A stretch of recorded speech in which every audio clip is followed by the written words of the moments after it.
বন্ধুরা, ছোলার ডালের সাথে ঢ্যাঁড়স দিয়ে কি কখনো খেয়েছেন?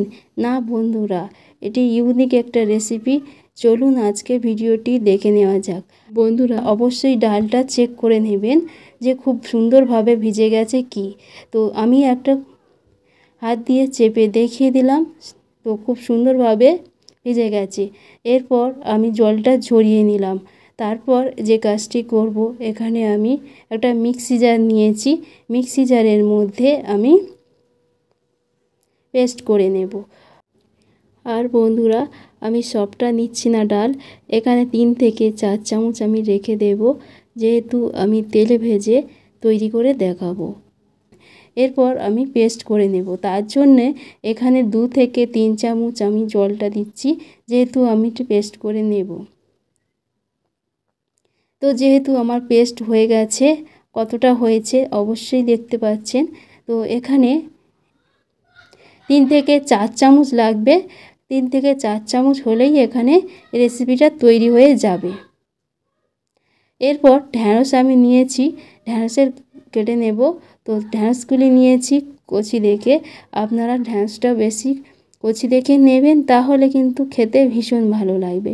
যেগুলো ছোট সেগুলো 2 সাইড কেটে নেবেন, এবং যেগুলি বড় দেখবেন সেটা ডবল করে নেবেন, মানে 2টো করে নেবেন।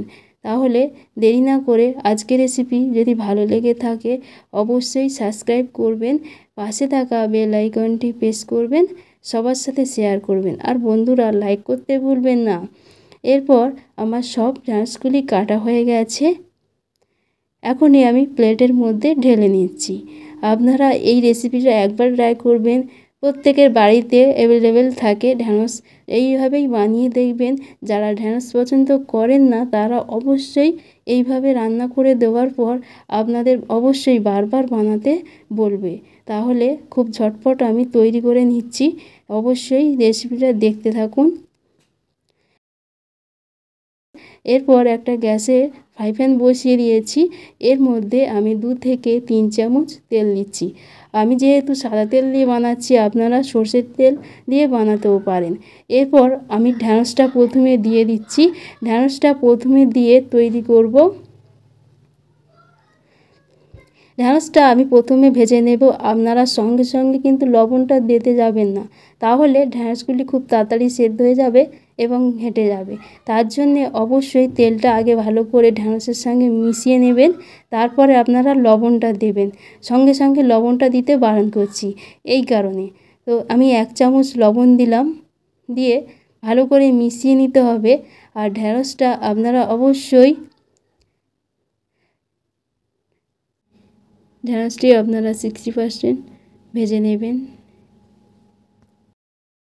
তারপর একটু হলুদ দিয়ে খুব ভালো করে মিশিয়ে নিচ্ছি।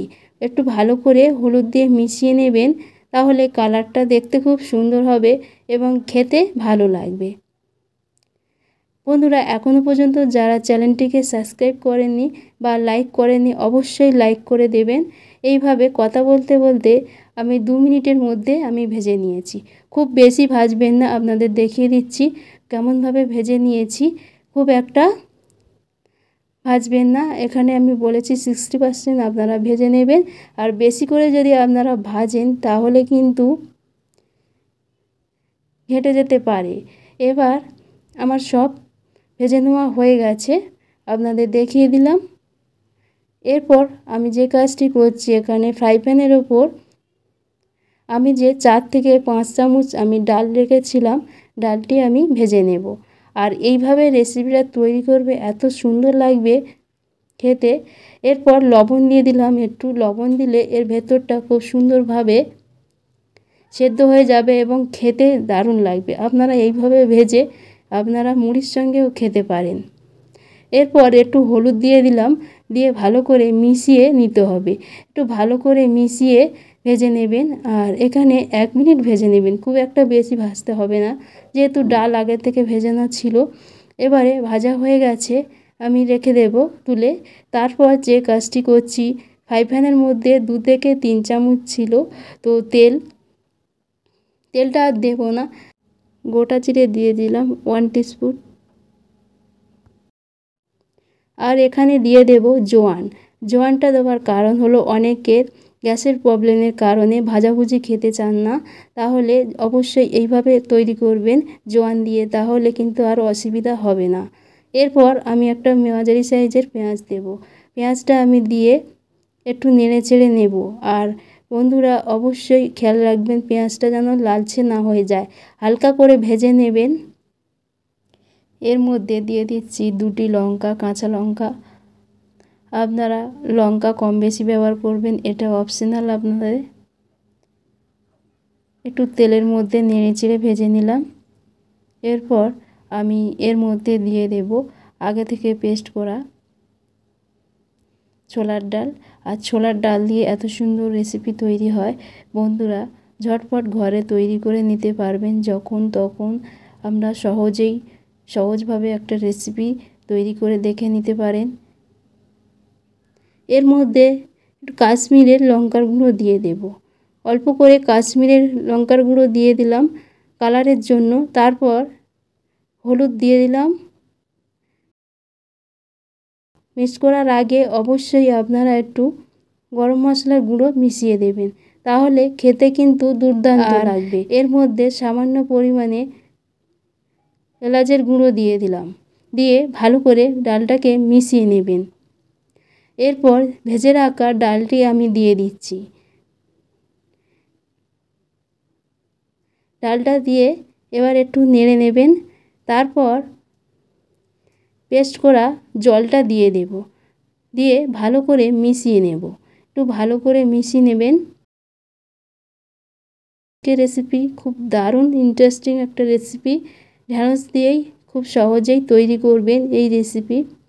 রুটি, পরোটা সব কিছুর সঙ্গে আপনারা খেতে পারবেন। আর এখানে ঢ্যাঁড়সটি আমি 60% সেদ্ধ করে নিয়েছি। তারপর খুব ভালো করে নেড়ে চেড়ে নেবেন, এতে করে খুব সুন্দরভাবে ঢ্যাঁড়সগুলি গোটা থাকবে এবং খেতে ভীষণ ভালো লাগবে। এরপর লবণ দিয়ে দিলাম 1 চামচ। লবণটা দিলাম যেহেতু ডালটা আমি দিয়েছি, এর মধ্যে লবণ দিয়ে মিশিয়ে নেবেন।